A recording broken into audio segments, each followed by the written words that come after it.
Dalam persaingan di Asia Tenggara, Indonesia memang menjadi negara yang cupu. Buktinya, mereka belum pernah menjadi juara Piala AFF di level senior.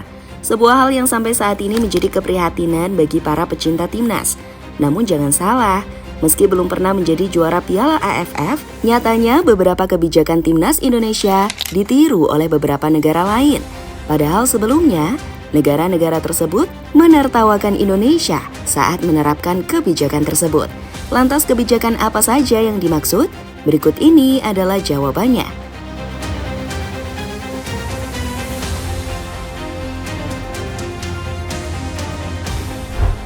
Dalam beberapa tahun terakhir, Indonesia terus menerapkan kebijakan naturalisasi. Hasilnya, kini sudah ada beberapa pemain keturunan yang membela skuad Garuda, entah itu di level senior maupun junior. Untuk level senior, ada pemain seperti Jordi Amat, Shandy Walsh, hingga Shane Patinama. Sementara untuk level junior ada Amar Berkik dan Wilbur Jardine. Keduanya bakal memperkuat Indonesia di ajang Piala Dunia bulan ini. Bahkan bisa dibilang, untuk Amar Berkik dan Wilbur Jardine, keduanya bukanlah pemain naturalisasi karena mereka masih berusia 16 tahun, sehingga bebas memilih negara yang akan mereka bela.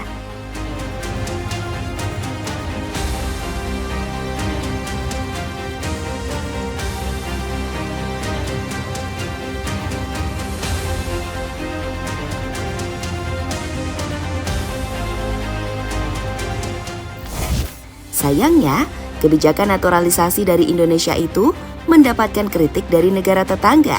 Mereka menganggap Indonesia mencari cara instan untuk mendongkrak prestasi timnas, padahal cara itu belum terbukti sepenuhnya.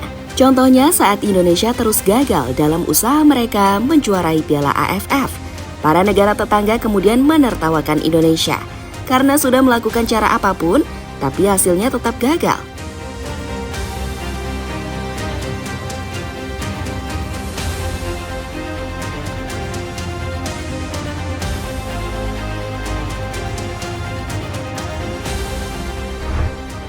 Namun negara tetangga tersebut akhirnya mulai sadar saat perlahan kekuatan Indonesia jauh lebih berkembang dengan para pemain naturalisasi.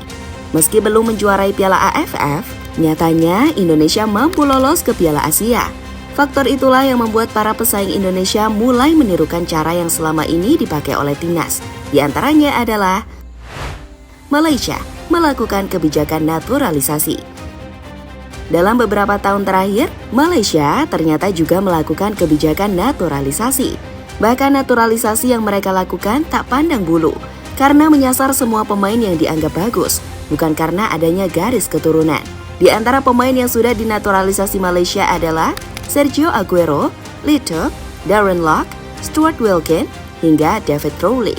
Tentunya masih ada lagi karena naturalisasi yang dilakukan Malaysia benar-benar masif.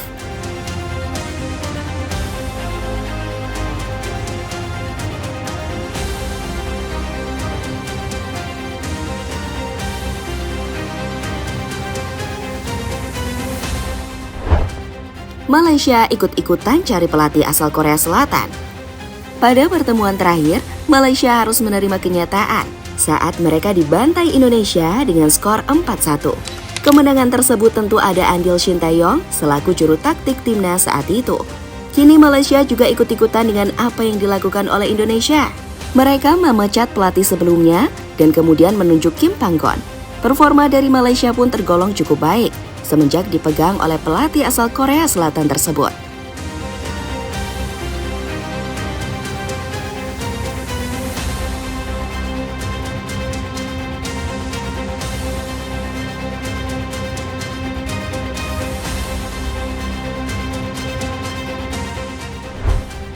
Thailand juga akan menaturalisasi pemain.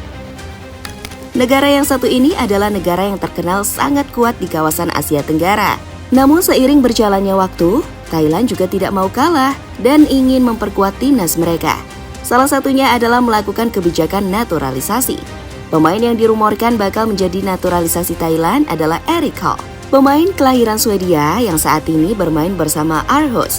Karl diharapkan bisa menjadi bagian timnas Thailand di babak kualifikasi Piala Dunia.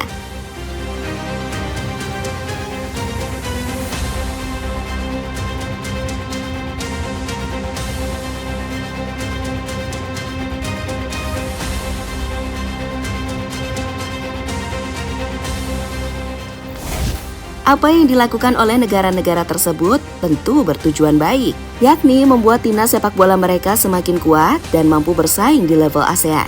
Uniknya, negara-negara tersebut adalah pesaing Indonesia di ajang Piala Asia nanti. Meski tidak berada dalam satu grup, namun bisa saja mereka bertemu di babak knockout. Kini menarik ditunggu dengan beberapa kebijakan yang dilakukan oleh negara tetangga. Apakah memberikan dampak baik atau malah sebaliknya memberikan dampak buruk?